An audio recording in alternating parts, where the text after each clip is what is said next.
and welcome to the Painted Bread Quarterly Slush Pile.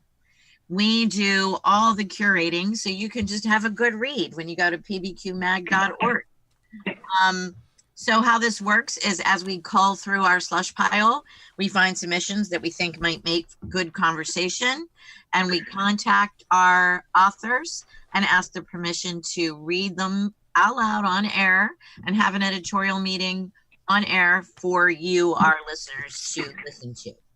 So those who are loyal slushies know that I am always in the studio at Drexel and that I always get excited about new things. And today's new thing is that I am in my bedroom. And just to let you all know, we have to call this one Robe-isode II because I am in my robe. I wish I were in my robe. Oh, that's so nice. I went to the gym. I didn't just wake up and in my robe. I went to the gym this morning, came home, in and out of the shower, and I am sitting here showered in my robe. And it is kind of fun. It's very weird to be That sounds so comfy. That does sound so comfy. It's very funny to not be in the studio with you guys. But anyway, I just went blah, blah, blah. I didn't say who I am. I'm Kathleen Volkmiller, an essayist and co-editor of the Painted Bread Quarterly with all of these lovely folks. And I guess just I'll go to tradition and stay in Philly, even though I'm not there, and say, who's there? Who's there in Philly? I'm here in Philly. My name is Tim Fitz. I'm in Philly. With Zoe and Ollie. Ollie's next to me. Hello, I am Ollie Ziabash, a senior at Drexel University. This will be my final, well, maybe not final, but my last appearance as the co-op here for Painted Bread Quarterly on Slush Pile today. And I am also in Philly. My name is Zoe Heller. I am a graduate student here at Drexel doing the social media for Slush Pile. And I believe this is also my final recording. Well, both of you have open doors, guys. It never has to be your final. The other thing that's exciting that's happening today is that Marion and Jason are both in New York. They are not together. But we are not together. No.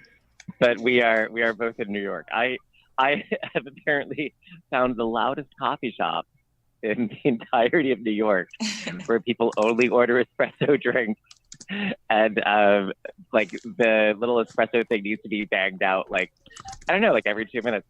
So yeah, I am Jason Schneiderman. I turned in my tenure packet last night. I am a little bit loopy, and I haven't had a lot of sleep, and I'm just making really bad choices today. So I don't know if that's a good segue to the podcast. I'm just saying, my judgment today may be a little bit off. Jason, have you started working at a coffee shop?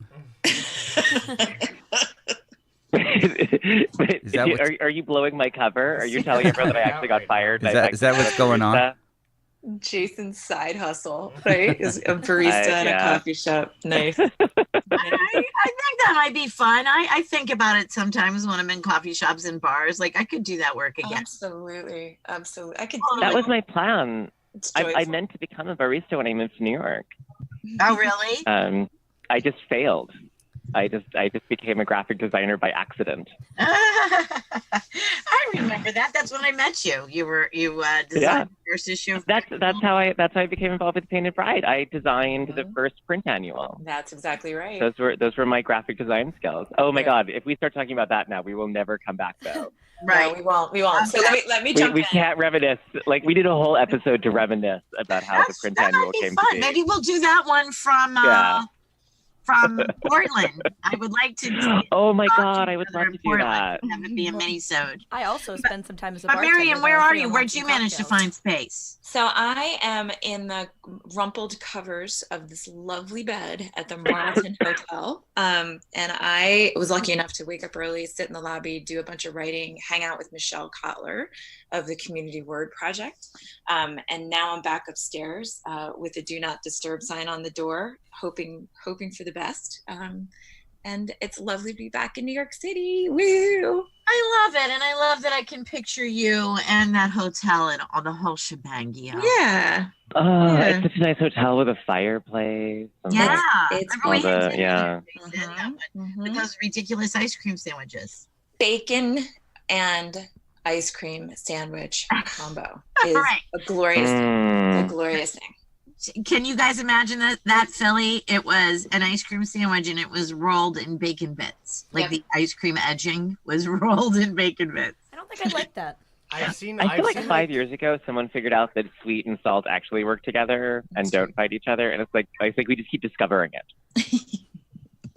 It's like someone else would be like, what else has sugar and that we can put together with something that has salt? Right. And it's like we've been doing this a while now. Yeah. Remember when people were putting salt in their chocolate milk? Oh, I was never aware that was happening, but I believe it to be true. That was a thing. That was a thing, putting salt in your chocolate milk. Yeah. It made it onto an episode of Modern Family, I think. Yeah. Oh, wow. Yeah. Oh, all right. Well, there's no transition there, but we really should try to get rolling. But here's thanks for the dead end, Jason. Here's the craziest thing that's happening is Philly cannot hear us, or we can't hear them.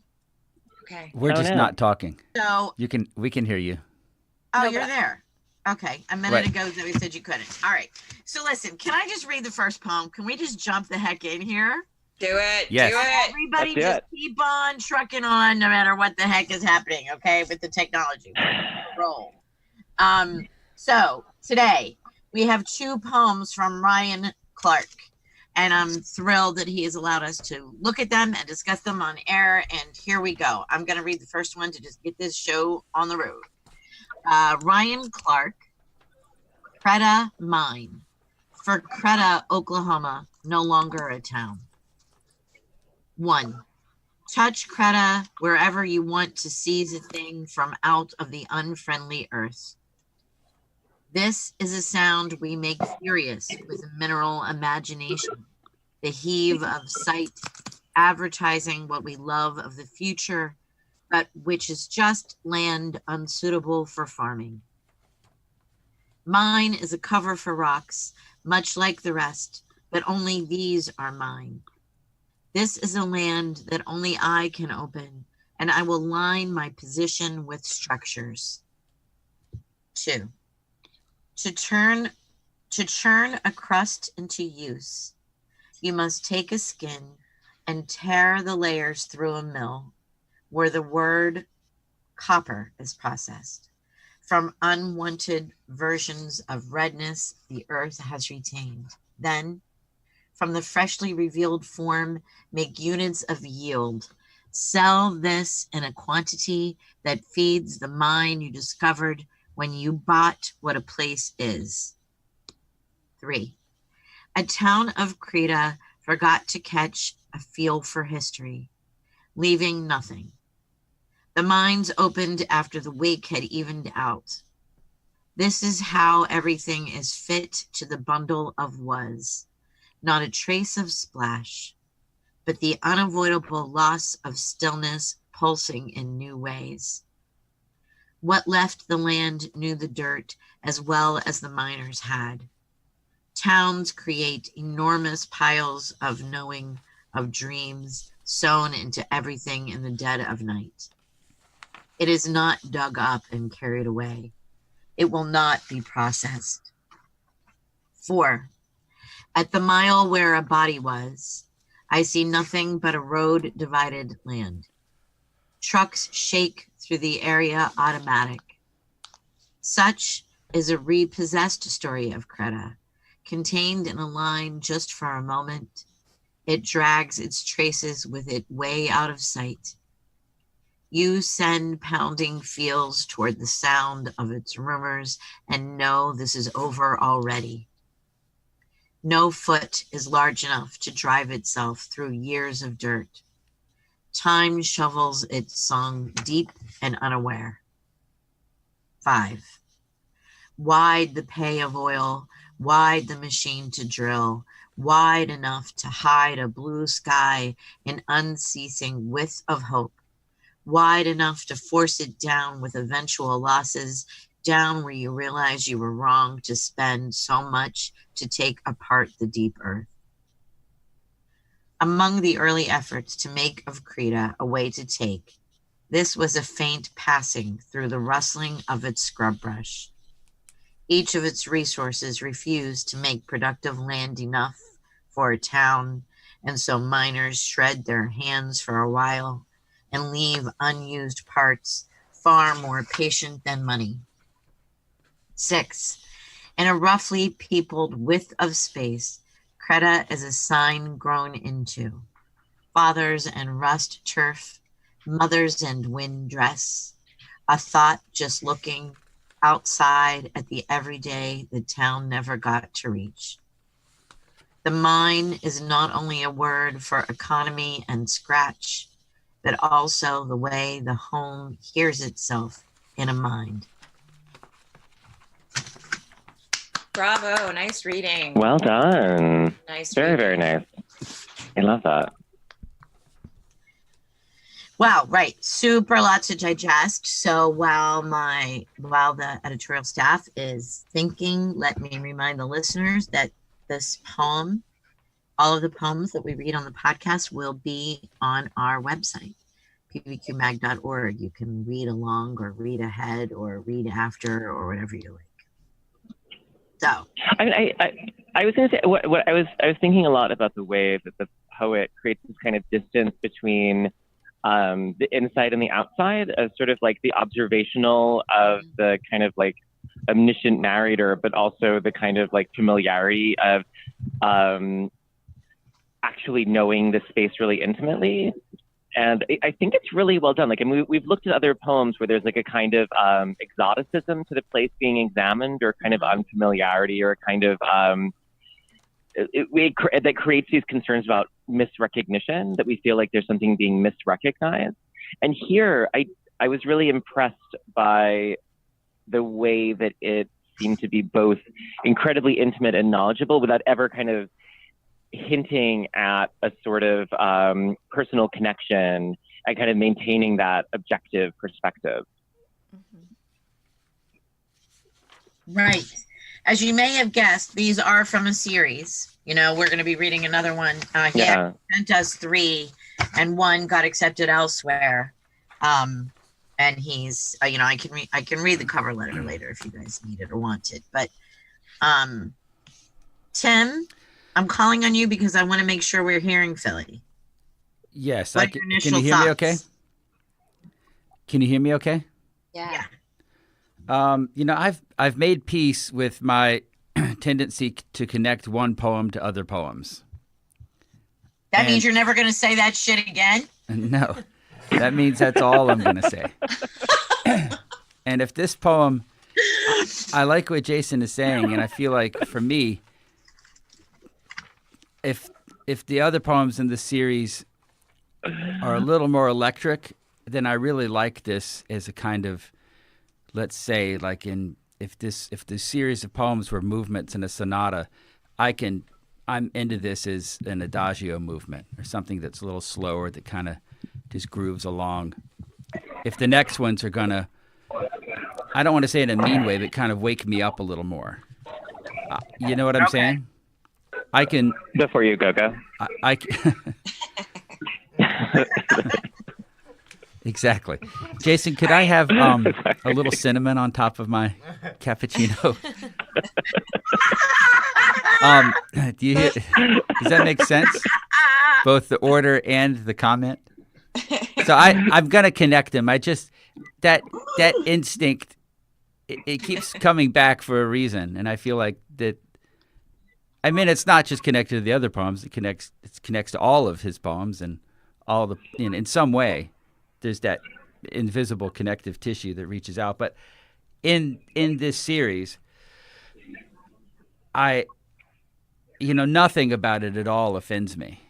I like the rhythm of the language. No, that's what's the most important thing. It is the most important thing, because there's so much god awful offensive stuff out there that I just can't take it anymore. So when it's not in there, I think it's like Christmas. You know what I'm saying? Yeah. I'm like, I'm a Jew. I don't know what you're saying. Oh my God. then it's like Easter. Sorry, I'm being really mean today. It's the coffee or like, shop. It just brings out a really bad side of me. Jason Schneiderman, snarky barista. All right, Tim. Sorry to step on that line, but I just want to go back to the title, right? So, Creta Mine for Creta, Oklahoma, no longer a town. So that like the epigraph or the dedication there underneath the title sets the tone for that adagio, Tim, right? Like, so this whole thing reads like somewhere between a lament and a ghost story, right? Like it's this town has, disappeared, right? Into its ambition and to its abandonment, right? And the multi-part moves are actually, it flirts with being ponderous, right? But it's not. It's just sad. It's like a very sad, at least to my ear, description of the sort of structures of feeling inside this town, right? I like which the is structure it's of the compelling poem as a whole as well. I kind of like that the lining goes from kind of spread out to closer to spread out again. Zoe, if you're talking, get up on your mic. Can't hear you. Right here. Can you hear me? Yep. You got to get right up on it. What were you saying? I like the layout of the poem. Can you hear me now? Yep. Cool. Yeah, I don't know. I like that it goes from like spread out in the lining to close together to spread out. Yeah. Thanks for pointing that out. So this is this keeps, it doesn't even go alternate. It changes a couple times. So I was reading the numbers 1, 2, there's 6 sections, and some are 2-line stanzas and some are blocks, not wrapped. They're still end breaks, but line breaks, but anyway, yeah, the format is different with each. One line I really love is "A town of Creta forgot to catch a feel for history." Yes. I think that's a brilliant line. It sure is. I love everything toward the end, and that section in 5, wide the bay of oil, wide the machine to drill, wide enough to hide a blue sky, an unceasing width of hope. Right? Top of 5, section 5. That's gorgeous. Well, it reads like an incantation too. When you read that, it really felt like a kind of gathering of energy, right? Which and a dispersal simultaneously, which is super cool, right? Yeah. I have inside information from his cover letter, but I really feel like that might make a good conversation when we're done deciding on the poems on their own. Because like we never do artist statement or anything like that. But what he does have to say is pretty darn interesting. Yeah. So we'll have to see. I like the simple fact to, make this as basic as possible of the fact that we don't get poems about a topic like this. And and I like that it's making me think about that, how much that occurred and still occurs. Like, Marion, I actually thought about where your sister lives in North Carolina. A town was formed by a furniture factory, and now that furniture factory no longer exists, so now there's a town, right? Yeah, so it was a textile mill, right? So it's called, it's Kannapolis, North Carolina, and it's named after the cannon mills that are no longer there. So you get the sense of like what kind of industry drove that city, propelled that town, and then when the industry fails, the town like sort of sputters into a different kind of existence, right? Right. And then and Kannapolis is a whole different story. Like it's trying to like resurrect itself. And I think with Creta, Oklahoma, it is the dispersal, right? And abandonment, right? That is the center of the poem, which is, provocative. Yeah. Yeah. Yeah. Yeah. I like it. It's just about a topic we don't think about and see, you know. I'm wondering, I don't want to rush anybody, but we have another one by this author in the series. And I know that Jason's time is short today and we have a lot of technical difficulties. I'm wondering if we can already vote, or am I really rushing it? No, I think we're ready. I'm No, let's go. Yeah, let's do it. Okay. Hey, Zoe, I'm going to text to you since we've already been texting, okay? 1, 2, 3, vote. Well, count ours too, Tim. Give us the official, is it in or out? Just yes or no. Count ours. Zoe has ours, and so does Ryan. It's in. It's in! Yeah. I think. Woo! It's in. I'm sure it's in. Congratulations. All right. Hey, Mare, Yeah, honey. since you're not worried about being dropped, do you want to read the next one by Ryan? Oh, yeah, I could do that. Hold on one sec. I was just typing a note to Jason. All right, so perfect. Hang on. All right. You know what? We started in and I was like, is it Creta? Creta? No, I know. I didn't even know how to say it either. But I didn't even think about it till I started reading it. I Right. read it as Creta, but I was gonna ask you if I had to read, like, if it was. All right, if it was like Ryan, Grotto or... Ryan, are we ready to read again? We're jumping back in. All right. So hi, this is Mary, and I'm going to read Ryan Clark's Crossing Trails, Cowboy to Homesteader for Warren, Oklahoma. 1. We tether to a bend in a fork in a mud-faced river. It is much more complex than this course of trails that drained us through the past, this loud gathering of cows that has given us this process for roots as to what living has launched us here. Our settlement grew at the feet of granite in a wildness of grasses, flattened hard as a crossing. Here are engines we turn into a way to make a home, into a way to feel love, at the view of really any fixed thing when we are away for as long as it takes to see with the eyes of return. We place ourselves at the road where pass a wide thread of cattle, and we stay to build when the thread is cut. 2, to be a product of the Great Plains, you must become aligned with a series of hooks holding you in the dirt. The force you fear is the wind. It isn't history in the usual sense, but it does pull you out and forget. 3, religion assures us as a sound heavy enough to anchor a warren uncrossed by the herds of the past. We are a strong series of ties in a building fit to purpose. We imagine the spirit entering the skin and talking. What thing do we have as a way to hold each other on the frontier except for this? The building of rooms extends with the distance from isolation. We are in prayer. And these rooms are remade over years as signs of warrens existing. For every day that we are full, we are a town that continues rising out of grasses. Thank you. That's a mesmerizing poem, I'll tell you. It feels a little like it does this little hypnotizing thing to you as a reader. And it's lovely to speak it, but it's also like really holding the mind in place and studying that town. I really like the structure of this one again. I feel like with number 1, he's almost trying to refer to the river with Oh, yeah. the thin stanzas, which And it's long and narrow yeah. and winding. And then 2 has a lot of air. And then 3 is a 2-stanza, long, wide poem, right? I really love the through line.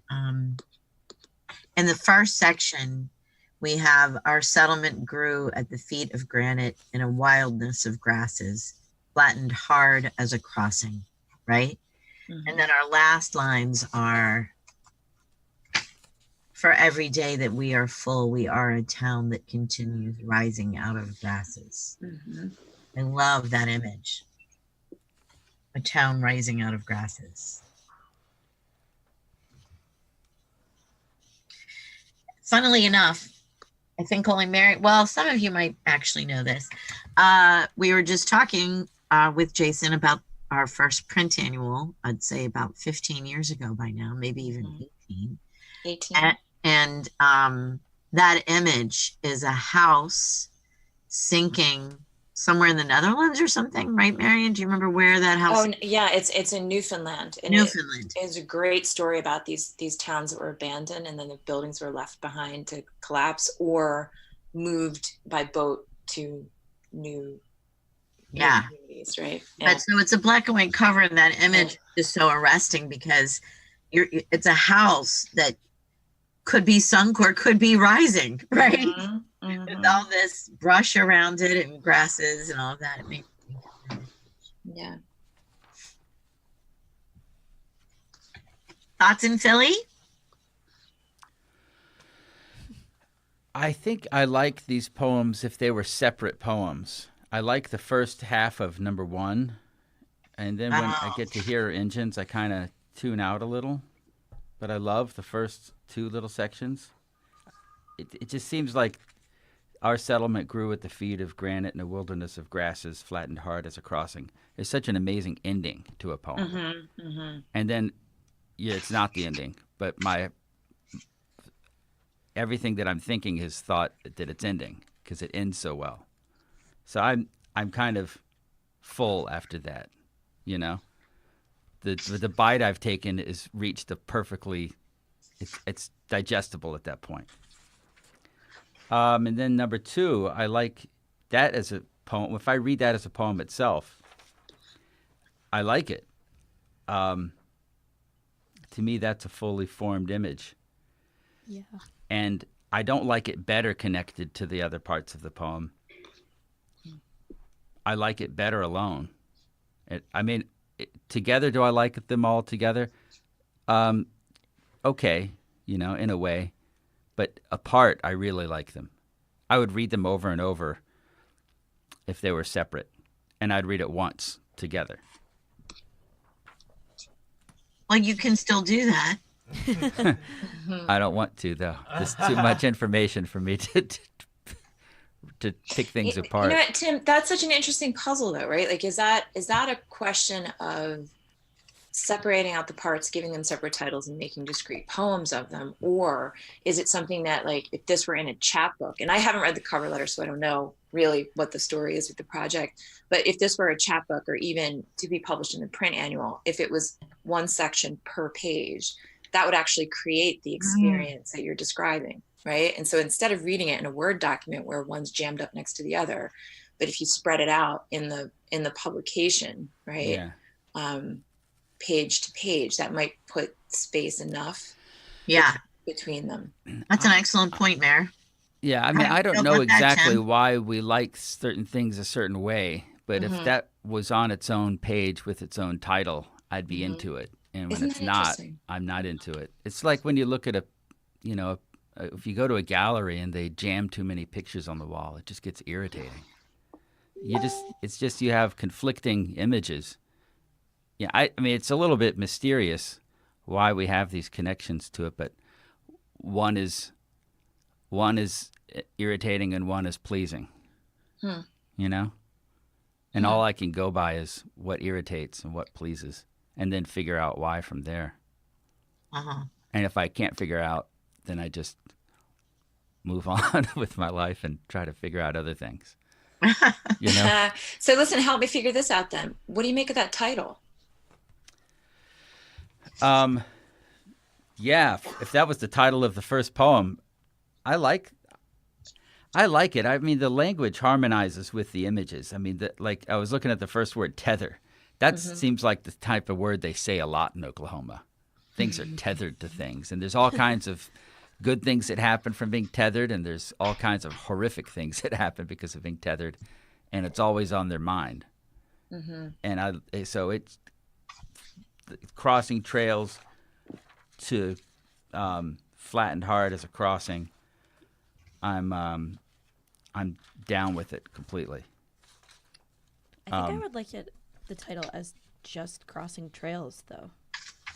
Yeah, I'd be okay with that. I'd be okay without the. Use Cowboy Day Homesteader as the title for the second. We got enough title. We got to split up the titles and match them to the other poems that could get cut up. Well, I don't know, Tim. I would disagree with that because that's exactly what he's talking about. And in that passage, here are engines we turn into a way to make a home. We were, I don't want to say just, but yeah, we were just cowboys, right? There's all this stuff about moving the cows around. And now the settlement is growing in other ways that require engines and machines. So we're not all cowboys here anymore. Yeah.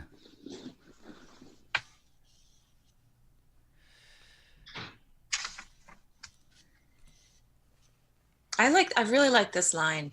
We are a strong series of ties in a building fit to purpose.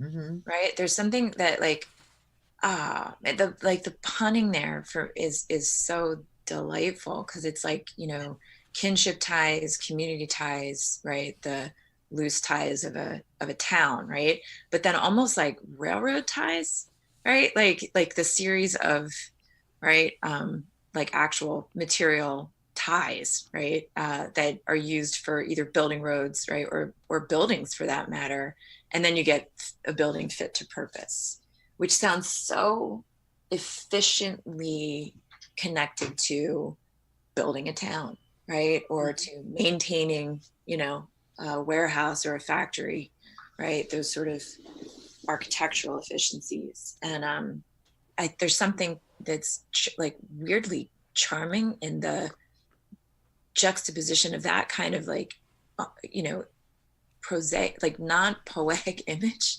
that becomes so poetic here. Mm-hmm. I also appreciate the sprinkling of emotionality in this one. And the human, maybe I mean the humanness. I'm seeing the humans even more in this one than the last one. I think because of the word love, exactly the line that Marion just pointed out. What thing do we have as a way to hold each other on the frontier except for this? Right? Mm-hmm. The reference to religion. I like thinking about the humans forging this life.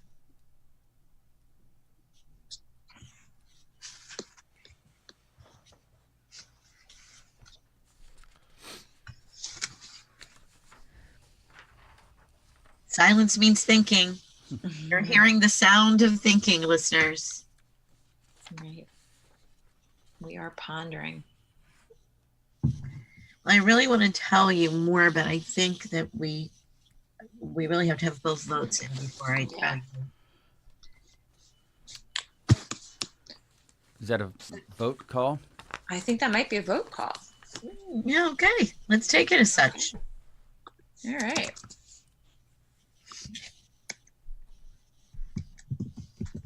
Tim's marking his tallies. Wait, nobody counts to 3 anymore? Is that like a thing not done? Tim is supposed to. 2. He's going to have to be barista. I counted in my mind. 1, 2, 3, vote. And it's in. Yay! Woo! Yay! All right, now spill the beans. What can you tell us, Kathleen? What can you tell us? I didn't ask his permission to do so, but I'm sure he will allow me. He says in his cover letter, each poem comes from a longer manuscript, Old Greer County, which traces the history of a section of southwest Oklahoma that until 1896 was part of Texas. And writing these poems, which document communities that have disappeared or are on the verge of doing so, I used a unique method of homophonic translation, which relies on the resounding of a source text, letter by letter, according to the various possible sounds each letter is able to produce.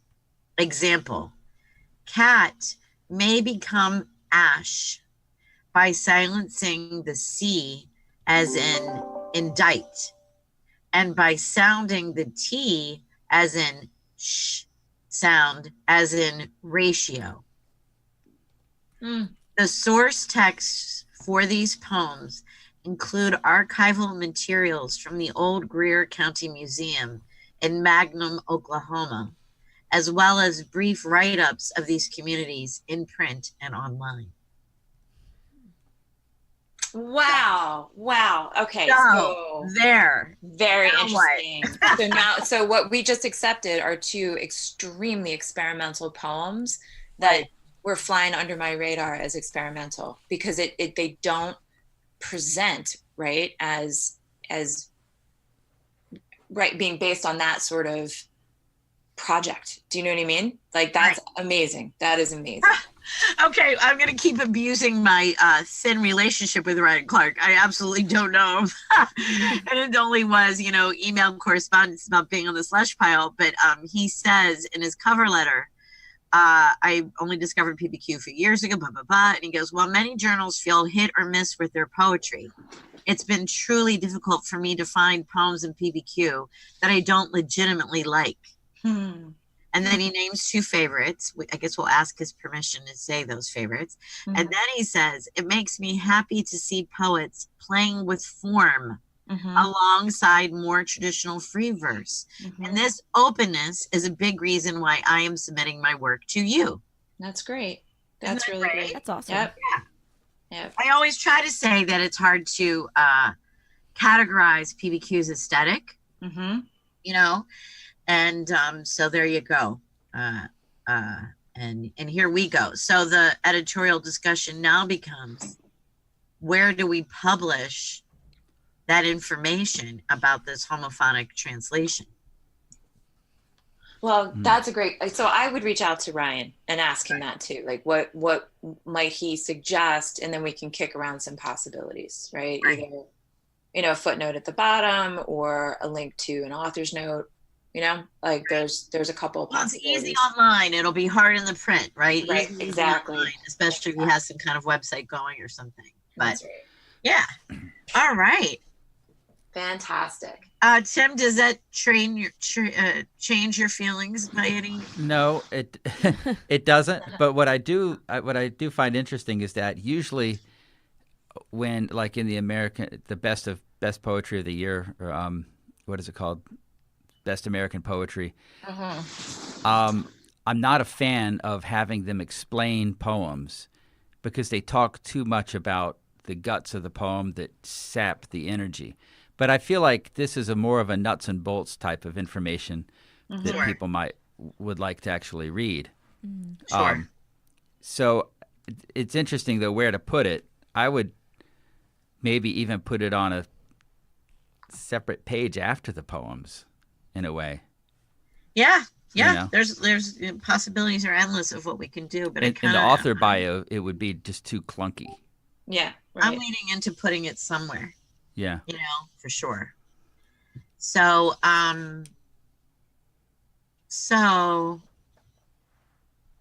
wow. All right. What's sad here is we do have one poem by one poet that we keep putting in our bundles and not getting to. I think we should do that poem when we're together in Portland. Right? Oh, okay. We have strung that poem along.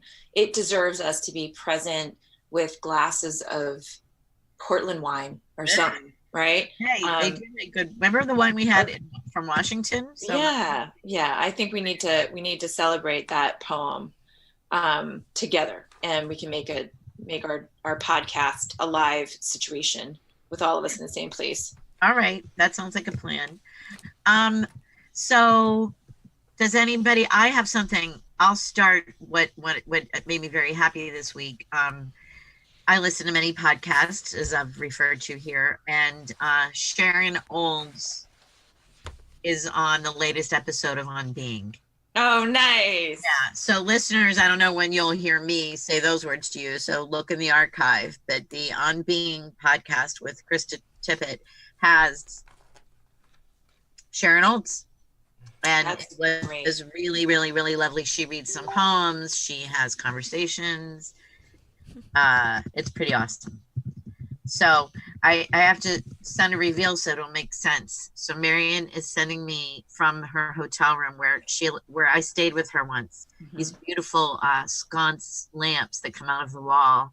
And we're going to send it to Zoe and let her Instagram it for Marion's live feed for where she is right now. That would be a good post for today, actually. Cool. I'm going to send it to you via Facebook right now, Zoe. Anybody have anything else they want to share? All week, I think of things that make me happy that I want to share during the podcast. And then the morning of the podcast, I forget them. But something made me very happy this weekend. I can't remember the exact location. But I was in San Francisco last weekend and was only able to eat at 2 burrito shops at the Mission in San Francisco. And I would recommend that people go there and eat at all of the shops. All of the burrito shops. Just one after the next. Because they were the most amazing burritos that I've had. And I cooked burritos for a year after college, which were not bad. I have to fly backward when we leave Portland. Well, backwards and down. I'm going to San Francisco first and then straight across the country, but I will not have time to deplane and go. Just take a road trip in the middle of the night. Just drive down. After it ends, take a crew of people down there, load up on burritos, or do Uber Eats. Yeah. Run those bastards in the ground. Cool lamp. That is a very cool lamp. It is a cool lamp. Looks like a hand for the viewers. It looks like a hand holding a candle. That's exactly right. Yep. Okay. Yeah. Anybody have anything else? Ali, any parting words? Even though you'll be back. It's tough. It's tough. I'm getting a little teary-eyed right now, but Aww. But we'll survive. All right. Well, I'll see you all day tomorrow. We'll work. I'm very worried about the website, but we won't discuss that on air. So I guess that's it. Thank you so much, Ryan Clark, for sharing this with us, and we'll be in correspondence. And thank you to our listeners. And woohoo! Keep reading. Yay! Right on, Ryan Clark.